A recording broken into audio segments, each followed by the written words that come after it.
Win big with new DRF All Access past performances. With one best-in-class product, you now get all three past performance formats. Go to DRF.com and use coupon code 1FREEPP for a free single card today. Hi, everybody. Dan Illman, Mike Beer for Kentucky Derby Prep Recap. We're going to take a look at the Fountain of Youth at Gulfstream on Saturday, featuring Mage's little full brother, Dornoch. It was supposed to feature more than Dornoch, though, Mike. It was supposed to be one of the more interesting prep races to this point, but as it turns out, it was kind of a walkover for Dornoch at a really short price. All of his main competition scratched out of the race. Locked for Todd Pletcher, who missed the Sam F. Davis with a temperature, came down with another setback. He missed the race. His uncoupled stablemate, Speakeasy, who was so impressive in his prior runs down at Gulfstream, he ran off before the race and had to be scratched a few minutes before.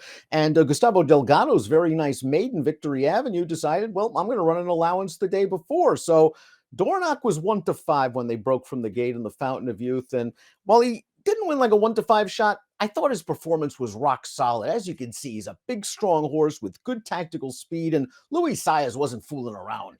Yeah, I agree. They're just going to go forward with him here. He's going to take over around the first turn. It's not the most impressive win in the world. It doesn't come back a super fast race either. He just does what he has to do here, though, Dan. And they do sort of chase this horse all the way around the track. It's not like he's allowed to settle in on an easy leader. They chase him, they challenge him around the second turn. He's too good for these horses. The fractions are very reasonable, 24-1, 48 for the half. Ledome Bro outbroke Dornoch. He's very content to sit just off, but it's a tight pack off these moderate fractions, and Dornoch is up front. I'm not sure we really learned anything from Dornoch going into this race, other than he's come back okay as a 3-year-old. He was a solid 2-year-old. His run in the Remsen kind of indicated that maybe he would live up to the hype, because not only did he have some pedigree, but the way he'd been working leading up to his 2-year-old debut at Saratoga last year indicated there was something there. No doubt. He actually ran well in all 4 of his starts last year, too. And the one thing I think that maybe you wanted to see in this performance, and maybe you didn't really see it, though, Dan, is he wasn't really a grown-up last year. He was really green in a lot of his races, and it just feels like he's still got learning to do.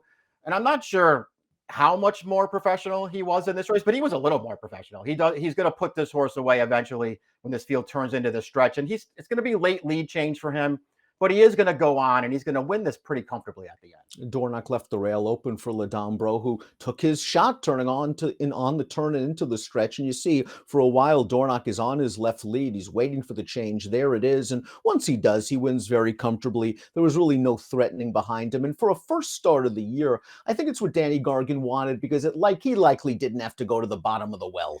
Yeah, and maybe, ultimately, even though it, hurt the race overall for the people who were watching it and who wanted to bet on it, maybe it's the best thing that could have happened to Dornoch, because it really wasn't a super hard race for him first time out as a 3-year-old. As for the others, Ledome Bros had a decent trip down towards the inside. He took his shot. He's not as good as Dornoch. Frankie's Empire maybe was compromised by a slow pace. He was running on a bit at the end, but it's hard to imagine if Dornoch takes a step forward as expected next time out, if these two horses happen to be in the same field with him, that they're going to turn the tables. Yeah, exactly. And it's not like, the other thing about it too, Dan, is it's not like when you go through the past performances for Ledome Bro and Frankie's Empire, what is there about them that says that they really want to go a distance of ground anyway? They both seem like they might be better going shorter than this, and they just happen to be in the right kind of race here to finish second and third in a Fountain of Youth. Real Macho was the co-second choice in this race. He didn't break great. He got forward. When it was time, though, for him to show what he was made of, he couldn't step with the winner. Yeah, I mean, it was a pretty big test for him. Even with all the scratches, it was still a little bit of a test for this horse. I don't think he passed it. Let's take a look at Dornoch. 5 starts, 3 wins, 2 runner-up efforts for the winner of the Grade 2 Remsen last year at 1 1/8. He handles wet going, he handles fast going, and Danny Gargan's done a nice job with this guy. Luis Saez aboard, $325,000 yearling, younger full brother to a Kentucky Derby winner. You don't worry about distance with this guy. I like his tactical speed, and as we mentioned, this might have just been a perfect stepping stone to what could be the Bluegrass or the Florida Derby as his final Kentucky Derby prep. Yeah, agreed. I like this horse too. I think there's something there with him. I hope he, puts everything together at some point, hopefully before the Derby, and runs a really big one in his next prep race, Dan, because this horse has a chance to be really good. taking a look at the prices for the Fountain of Youth. It was a scratch-reduced Fountain of Youth, and Dornoch scores at 1-5, 240 to win, 5-7 in the trifecta. We'll see if the Damn Puka by Kentucky Derby winner Big Brown can have two Derby winners in a row in Mage and little brother Dornoch.